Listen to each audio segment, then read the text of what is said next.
आइए आज के इस एक्सप्लेनर में ह्यूमन ब्लड सिस्टम यानी हमारे रक्त संचार की गहराइयों में चलते हैं। हम इस विशाल ट्रांसपोर्ट नेटवर्क को ऊपर से देखने के साथ साथ इसकी एक एक बूंद के माइक्रोस्कोपिक लेवल तक जाएंगे। ये सफर वाकई बहुत मजेदार होने वाला है। चलिए बिना किसी देरी के सीधे शुरू करते हैं। जरा इन बहती हुई लाल कोशिकाओं को देखिए। ये सिर्फ कोई आम लिक्विड नहीं है, ये असल में लाइफ की एक चलती फिरती नदी है जो हमारे शरीर के हर एक कोने तक पहुंचती है। आज के इस एक्सप्लेनर में हम इन 5 मुख्य बिंदुओं पर बात करेंगे। ब्लड का इंट्रोडक्शन, इसकी प्रॉपर्टीज और वॉल्यूम, लिक्विड पार्ट यानी प्लाज्मा, सॉलिड पार्ट्स यानी ब्लड सेल्स और आखिर में रेड ब्लड सेल्स पर एक खास नज़र। तो शुरुआत करते हैं पहले हिस्से से, ब्लड का परिचय, जो हमारे शरीर का सबसे बड़ा ट्रांसपोर्ट हाईवे है। बड़ी सिंपल सी बात से शुरू करते हैं। ब्लड की साइंटिफिक स्टडी को हीमेटोलॉजी कहते हैं। अगर बायोलॉजी के नज़रिए से देखें तो ये कोई ऑर्डिनरी लिक्विड नहीं है, बल्कि एक लिक्विड कनेक्टिव टिश्यू है। एक ऐसा लिक्विड जो पूरी बॉडी के अंगों को आपस में जोड़कर रखता है। अब देखते हैं पिछले एग्जाम्स में पूछा गया एक बड़ा ही दिलचस्प सवाल। इनमें से कौन सा ऑप्शन ब्लड की साइंटिफिक स्टडी को दर्शाता है? हिस्टोलॉजी, साइटोलॉजी, हेमेटोलॉजी या इम्यूनोलॉजी? सोचिए जरा।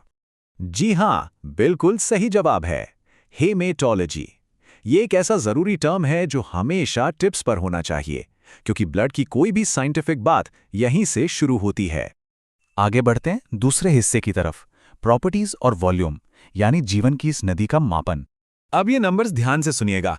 ह्यूमन ब्लड का पीएच लेवल 7.4 होता है, यानी ये हल्का सा एल्कलाइन या क्षारीय होता है। और अगर वॉल्यूम की बात करें तो एक नॉर्मल एडल्ट के अंदर लगभग 4.5 से 5.5 लीटर खून हमेशा दौड़ता रहता है। यही वो वॉल्यूम है जो पूरे सिस्टम को जिंदा रखता है। और ये चार्ट खून की कंपोजिशन को कितने बढ़िया तरीके से समझाता है। इसका 55% हिस्सा लिक्विड होता है, जिसे प्लाज्मा कहते हैं, और बचा हुआ 45% सॉलिड हिस्सा होता है, जिसमें ब्लड सेल्स होते हैं। ये बैलेंस हेल्दी लाइफ के लिए बिल्कुल क्रूशियल है। चलिए तीसरे हिस्से पर आते हैं, प्लाज्मा। इस लिक्विड मैट्रिक्स को थोड़ा और गहराई से समझते हैं। अगर हम सिर्फ उस 55% वाले प्लाज्मा को अलग निकालकर जूम इन करें तो पता चलेगा कि ये प्लाज्मा खुद 90 से 92% तक सिर्फ पानी है। बाकी बचा 7 से 8% हिस्सा जरूरी प्रोटीन से बना होता है। दरअसल यही वो लिक्विड रास्ता है जिस पर सॉलिड कोशिकाएं आसानी से तैरती रहती हैं। प्लाज्मा में इन प्रोटीन्स का रोल बहुत ही खास है। एल्ब्यूमिन बॉडी में लिक्विड बैलेंस मेंटेन करता है। ग्लोब्यूलिन हमारी इम्यूनिटी का मेन हिस्सा है जो इन्फेक्शन से लड़ता है। और फाइब्रिनोजेन का काम है चोट लगने पर तुरंत खून का थक्का या क्लॉट जमाना। एकदम कमाल का टीम वर्क चल रहा है यहाँ। चलिए अब पिछले एग्जाम्स में पूछा गया एक और क्वेश्चन देखते हैं। ब्लड का वो कौन सा कंपोनेंट है जो फूड, कार्बन डाइऑक्साइड और नाइट्रोजन वाले वेस्ट को घुली हुई हालत में ट्रांसपोर्ट करता है? और इसका सही जवाब है प्लाज्मा, क्योंकि इसमें सबसे ज्यादा पानी होता है। तो ये एक बेस्ट सॉल्वेंट यानी विलायक का काम करता है, और इसी वजह से फूड और वेस्ट बड़ी आसानी से इधर से उधर पहुंच जाते हैं। अब आते हैं चौथे हिस्से पर, ब्लड सेल्स, यानी इस फ्लो के solid building blocks.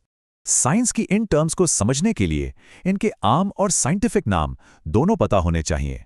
Red blood cells को एरिथ्रोसाइट्स, व्हाइट ब्लड सेल्स को ल्यूकोसाइट्स और प्लेटलेट्स को थ्रोम्बोसाइट्स कहा जाता है। ये बिल्कुल याद रखने वाली बात है। अब यहाँ एक ऐसी चीज है जो वाकई बहुत इंटरेस्टिंग है। इन कोशिकाओं के साइज और इनकी गिनती के बीच एक उल्टा रिलेशन यानी इनवर्स रिलेशनशिप होता है। साइज में व्हाइट ब्लड सेल्स सबसे बड़ी होती हैं, उसके बाद प्लेटलेट्स और रेड ब्लड सेल्स सबसे छोटी। लेकिन अगर हम गिनती की बात करें तो रेड ब्लड सेल्स सबसे ज्यादा हैं, मिलियंस में। फिर प्लेटलेट्स आती हैं जो लाखों में हैं, और व्हाइट ब्लड सेल्स सबसे कम है, सिर्फ हजारों में। यानी जो साइज में सबसे छोटा है वो गिनती में सबसे आगे है ना हैरानी की बात?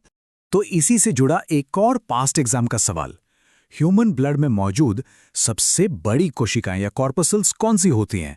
जैसे कि हमने अभी देखा, इसका एकदम सही जवाब है व्हाइट ब्लड सेल्स। हमारी बॉडी के गार्ड्स होने के नाते इनका ये बड़ा साइज ही इन्हें हानिकारक इन्फेक्शंस को निगलने और उनसे लड़ने में मदद करता है। ये सच में लाइफ सेवर्स हैं। और अब हमारा आखिरी हिस्सा, स्पॉटलाइट ऑन आरबीसी यानी रेड ब्लड सेल्स, जो ऑक्सीजन कैरी करती हैं। इन कोशिकाओं का स्ट्रक्चर ना बिल्कुल अलग होता है, बाय कॉन्केव डिस्क जैसा, बीच से थोड़ा दबा हुआ। और सबसे कमाल की बात तो ये है कि इनमें कोई न्यूक्लियस ही नहीं होता। उसकी जगह ले लेता है आयरन से भरा हीमोग्लोबिन, जो पूरी तरह से ऑक्सीजन को इधर से उधर पहुंचाने के लिए डिजाइन किया गया है। चलिए एक आखिरी सवाल देखते हैं। ह्यूमन रेड ब्लड सेल्स के अंदर कौन सा रेस्पिरेटरी पिगमेंट मौजूद होता है?